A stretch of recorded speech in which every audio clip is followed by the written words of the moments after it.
Gentlemen, hello again. It is your commissioner coming in with episode 3 of the 2021 positional breakdown for you. I've got the wide receivers today.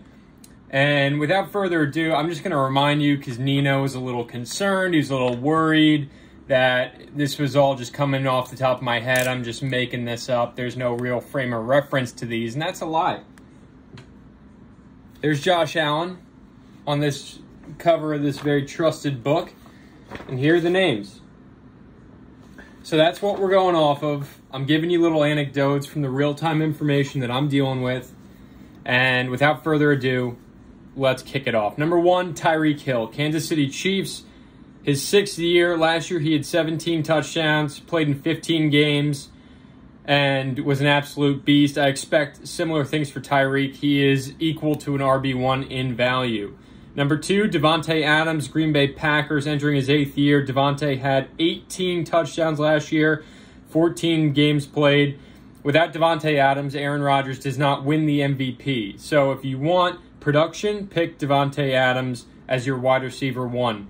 Number 3, Stephon Diggs, the Buffalo Bills' second-year man in his 7th year out of the University of Maryland. Little known is that he is a Maryland Terp. Stephon last year had 8 touchdowns, but 1,500 receiving yards. He played in all 16 games. Diggs is very... I've never had him when he's a wide receiver 1. I had him in Minnesota, but Diggs is about as boom as you can have. He's going to be the number 1 target for Josh Allen again this year, and if Josh Allen wants to have another MVP-type campaign, he's going to need Stephon Diggs to have huge numbers. Diggs is a wide receiver 1 on any team. He's a stud. I expect Botch or Nino to reach for him earlier than we expect. Number 4, DeAndre Hopkins in his 2nd year with the Arizona Cardinals, the 9th year out of Clemson. DeAndre last year had 6 touchdowns, but 1,400 receiving yards in 16 games played. Arizona has a lot of weapons for Kyler Murray right now. They have A.J. Green. They've got a few other receivers that I'll mention later on, but DeAndre is still a stud. He's going to get 10 to 12 receptions a game, or targets at least, and it's whether or not he can capitalize and put the ball in the end zone. That's where your real value is on those touchdowns, not necessarily on the receptions. If he's catching the ball 12 times for 80 yards, that's not going to be as much as Stephon Diggs catching it 6 times for 3 touchdowns and over 100 yards. Number 5, DK Metcalf. DK Metcalf is basically a tight end playing wide receiver. In his 3rd year out of Ole Miss, the Seattle Seahawks wide receiver had 10 touchdowns last year and 1,300 receiving yards. I had him his rookie year, where he had 7 touchdowns, 900 yards in 15 games played. His average yards per reception are 15.5 yards. That just means he's basically, every time he catches the ball, he's getting a first down. You know, he's the big play target for that offense. They have Tyler Lockett. They have a few running backs and a tight end, Will Dissly, that are Russell Wilson's safety nets, but DK is the guy. He's the home run threat. He's the one who can have the big game, the multiple touchdown game, and is really going to face the top corner. Now, are there top corners who have to shut him down twice a year? Yeah, Jalen Ramsey. No one in San Francisco can shut him down, and no one in Arizona. They don't have, I mean, Budda Baker is a stud safety, but he can't cover DK off the line. So DK is very high ceiling if you want a guy that's only trending up. Number 6, Calvin Ridley, the Atlanta Falcon in his 4th year out of Alabama. Last year had 9 touchdowns, 1,300 receiving yards, played in 15 games, averaged 15 yards a reception. Now with Julio Jones gone, I expect Calvin's numbers to even increase that much more. The question with him is games played. Last year 15, the year before that 13, the year before that 16. So he's going to give you 10 plus, which is value, but can he, now being the wide receiver 1 threat, deal with facing the Jalen Ramseys and the shutdown corners of the world week in and week out? What impact will a tight end to be named later have in helping him get single coverage? But Calvin is going to have a very good year given the fact that he is the lone stud wide receiver on that roster now.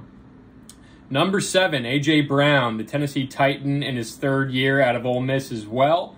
He was a classmate of DK Metcalf. Last year had 11 touchdowns in 14 games played with a little over 1,000 receiving yards, averaging 15 yards a reception.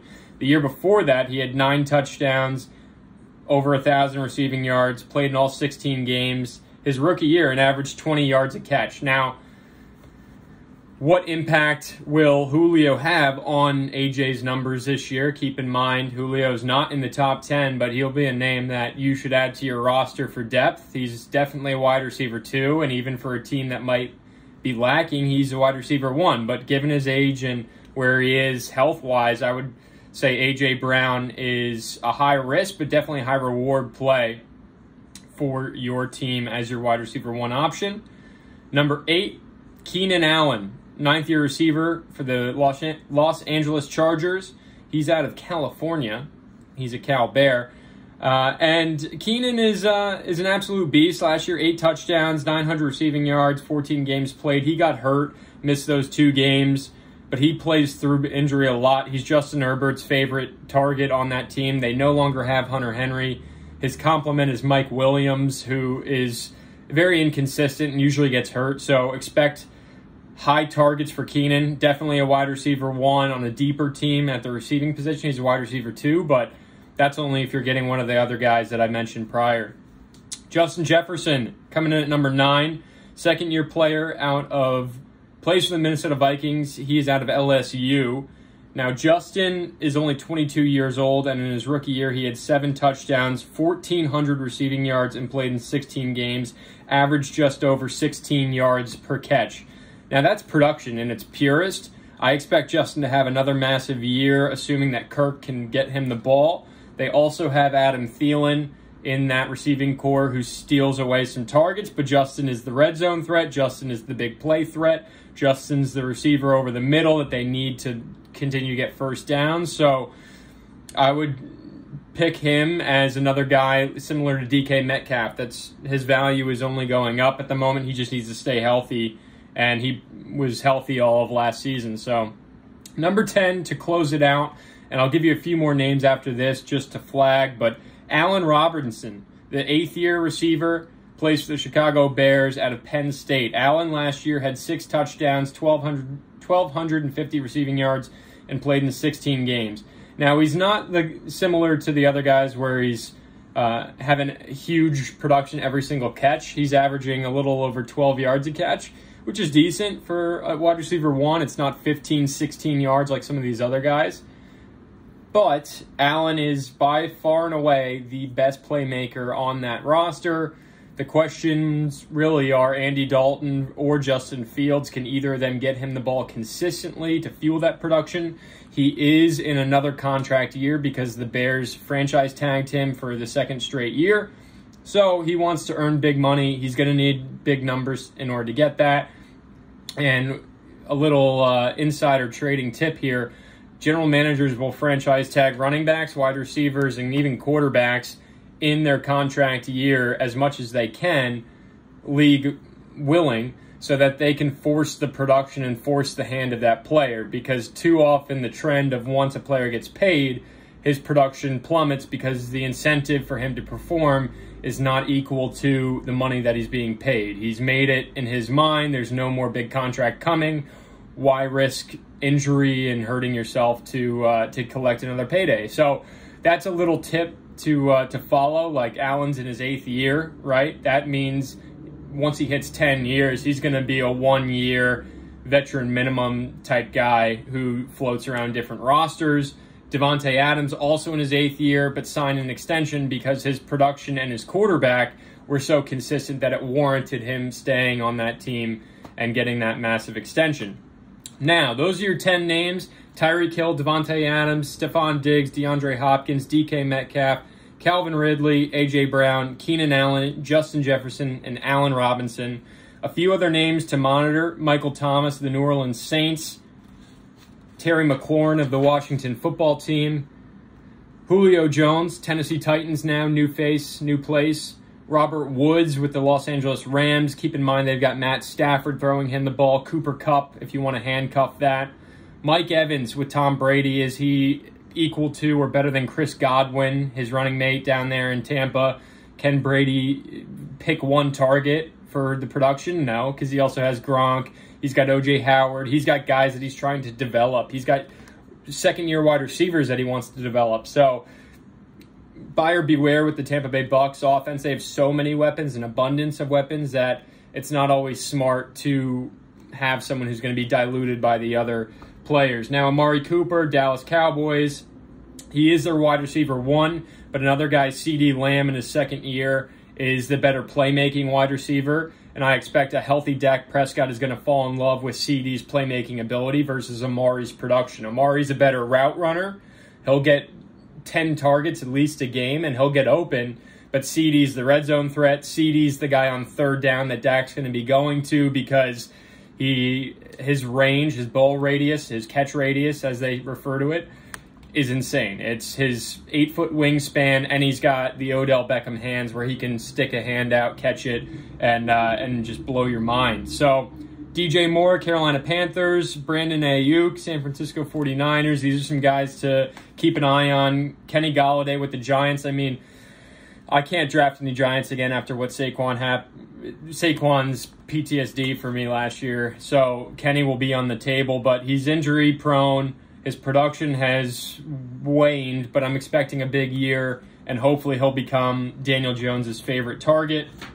A couple rookies for you to keep an eye out on. Well, before we get to the rookies, let me just wrap it up with some of the other names. Adam Thielen. Will Fuller is now with the Dolphins, with Tua down in Miami. Odell Beckham, you never know, maybe. DJ Chark in Jacksonville. Travis Etienne is out for the year, following up on our running backs episode. Travis Etienne, the rookie out of Clemson, the running back, wide receiver, dual threat, he is out for the year. So DJ Chark's value skyrockets. James Robinson's value skyrockets. Another Jaguar that you should monitor is Marvin Jones Jr., Robbie Anderson in Carolina is someone to look out for. Deebo Samuel with the Niners. Corey Davis, the former Tennessee Titan number 2 receiver, is now with the Jets as their wide receiver 1. He's someone to monitor and see if Zach Wilson can light it up with him. T. Higgins, second-year receiver for the Bengals with a healthy Joe Burrow. Expect big things. A handcuff to T. Higgins is Tyler Boyd, who is technically the wide receiver 1 on that team, but for how long is the real question, given that the rookie Jamar Chase, number 5 overall pick out of LSU, was Joe Burrow's favorite target at LSU. Expect Jamar Chase, the second that he gets the NFL down, so to speak, and him and Joe develop that same chemistry, expect Jamar to skyrocket and Tyler Boyd to either be traded, released, what have you, but he's too expensive not to be utilized, and too many other GMs know that Tyler Boyd is a wide receiver 1 and a great possession wide receiver. Juju Smith-Schuster, I think there's no real reward with him. The risk is far too high. Healthy Big Ben, yes, but still, I think Chase Claypool really separated himself as the go-to guy there. Jerry Jeudy named to watch with the Denver Broncos. Laviska Shenault, second-year player for the Jaguars, another guy to watch. He is an absolute stud. It's just volume share. It's just, can he get the ball enough? Curtis Samuel, he was formerly of the Carolina Panthers, now with the Washington football team.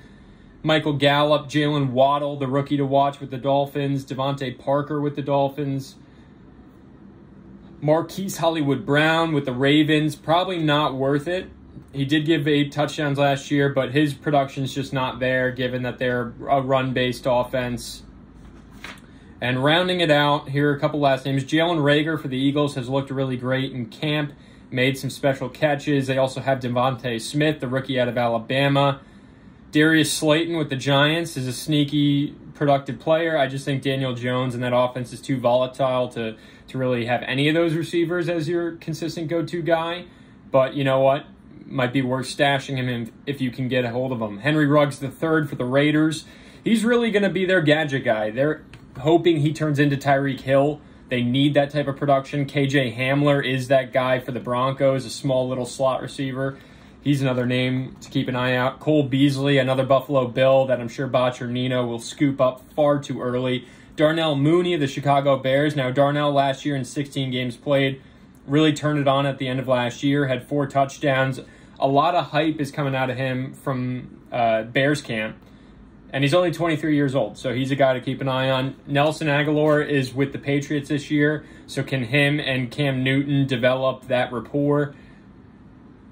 And last but not least, I'll just give you the names on this page here. Sterling Shepard with the Giants. I love Sterling. He's a great guy. He just needs to stay healthy. A.J. Green is now with the Arizona Cardinals. The former Cincinnati Bengal signed a 1-year deal with the Cardinals. He's another big body for Kyler to throw the ball to. Denzel Mims in his second year with the Jets.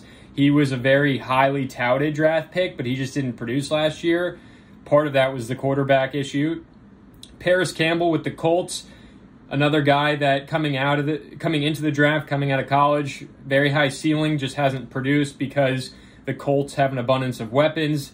Alan Lazard with the Packers. I had him last year, and he became Aaron Rodgers' favorite guy in terms of volume of receptions. He had 400 yards receiving in only 10 games played. And Elijah Moore, the rookie for the Jets out of Ole Miss.